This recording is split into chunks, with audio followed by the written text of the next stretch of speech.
21st century is earmarked as information technology driven, and India is at the center of global attraction and considered as a knowledge powerhouse. Advanced mechanisms have taken over the field of computing, with governments along with private companies embroiled in a high-stake race to increase indigenous computing power for economic and strategic purposes. So, with India's data generation at an all-time high, there is a need to improve computational capabilities by using advanced computing technologies.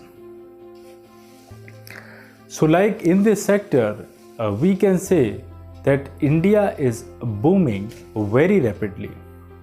In advanced computing technologies, how much has India progressed? This is the question in front of us. So, National Supercomputing Mission is the National Supercomputing Mission, in short we can say NSM 2015, was the first step taken by the Government of India in this regard. It is a jointly funded program by the Department of Science and Technology, in short we can say DST, and the Ministry of Electronics and Information Technology. So that's a jointly program in the supercomputing sector in India. The main objectives are to spearhead a research in the development of supercomputers and build a national supercomputing grid. As of May 2022, India now has 15 supercomputers disclosed to the public, with combined performance capability of 24 petaflops. So the NSM recently deployed Param Ganga. Param Ganga is a high performance computational facility which is provided by IIT Roorkee. And the other one is Param Portal, a state-of-the-art supercomputer at NIT Tiruchirappalli, was also inaugurated under the mission. So that's the same mission I am talking about. And the next is Param Siddhi. So Param Siddhi is the fastest supercomputer in India built under NSM, National Supercomputer Mission. And the other one is quantum computing. In 2018, the Department of Science and Technology, unveiled a program called Quantum Enabled Science and Technology and committed to investing 80 crore rupee over the next 3 years to accelerate research. In the 2020 budget speech, our India Finance Minister of India, announced the National Mission for Quantum Technologies and Application with a total outlay of 8,000 crore rupee over 5 years for strengthening the quantum industry in the country. That's the major announcement in supercomputing mission. In 2021, the government unveiled the indigenously developed quantum key distribution solution. So the domestic, private sector of India has also been involved in the development of quantum computing hardware, software, and algorithms. So what are the challenges pertaining to adopting these technologies in India? So if I'm talking about like slow growth rate, although there has been significant progress in the introduction of supercomputers in India, considering the distribution of the world's top 500 most powerful supercomputers, India accounts for just 0.6% of the total.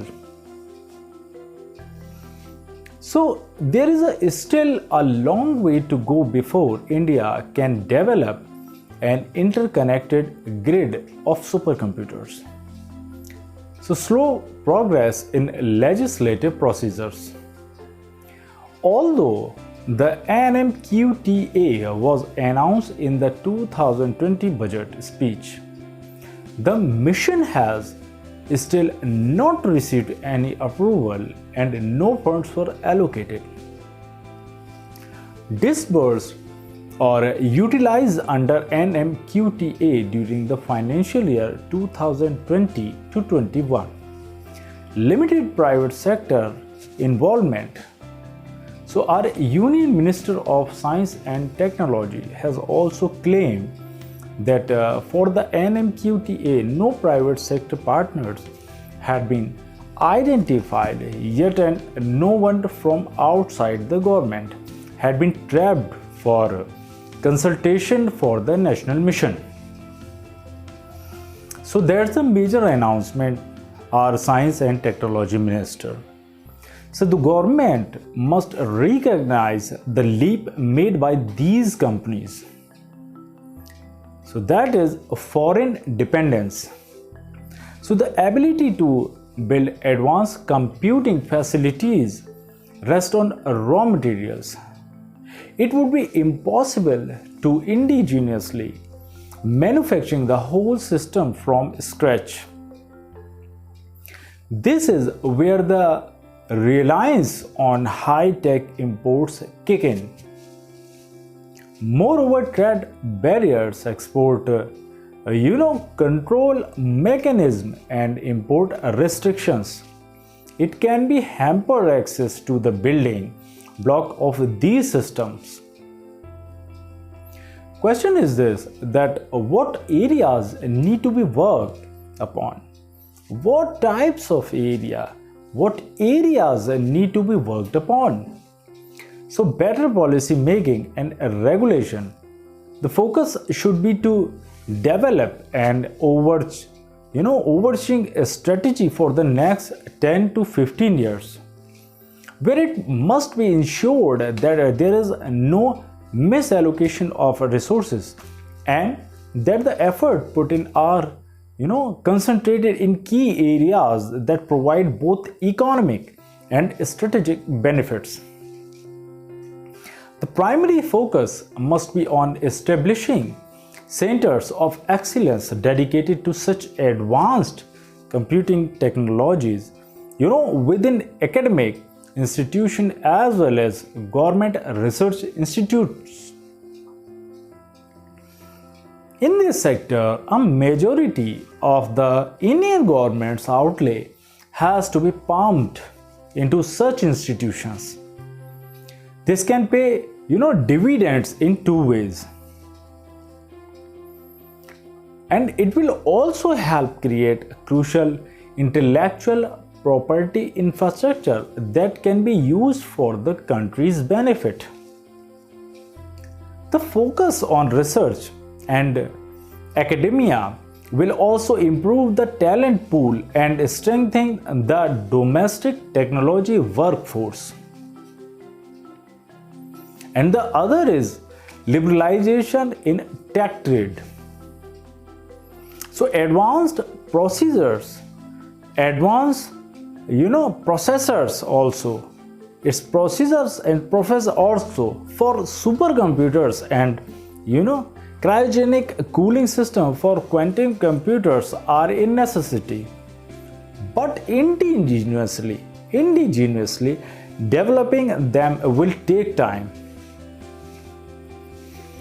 Cutting down on import tariffs. Cutting down on import tariffs along with embracing multilateral trade agreements such as the Information Technology Agreement must be the government's priority. So it's like moving towards a liberalized technology trade policy can help the country accelerate its computing program. Nationwide computing grid. So like China National Computing Network, which talk about a geographical approach to building data center and computing clusters across the mainland. So it can serve as a blueprint to scale up computing infrastructure. That is a major thing I'm talking about. So the concept of Eastern data and Western computing in China has been processed. It's been already proposed by that. Okay, so which involves setting up computing architecture in the less developed western region of the country, to handle the data stored in center in the tech aligned east. A computing grid in India can follow a similar pattern. The government, which has so far focused on academic research institutions as host for computing system, must disperse these facilities. Creating a better network will improve the functioning of an advanced computing grid and handle large scale data processing with ease. So that's the thing. And the other one is like in advancing computing from military lens. So India must focus on its computing strategy, keeping the national security angle in mind. It is necessary to develop India's computing power from a military lens. It will facilitate the advancement of the military and improve computing technology. And in this sector, in this age also, information warfare and the cyber security threats from across the border, increased computational capacity is a necessary risk mitigation tool. It's very risky. It's a risk mitigation tool. So advanced computing facilities at strategic environments such as naval bases, air command, control centers and border outposts can help in the faster analysis and real-time data processing that contains critical military intelligence. So that was our discussion.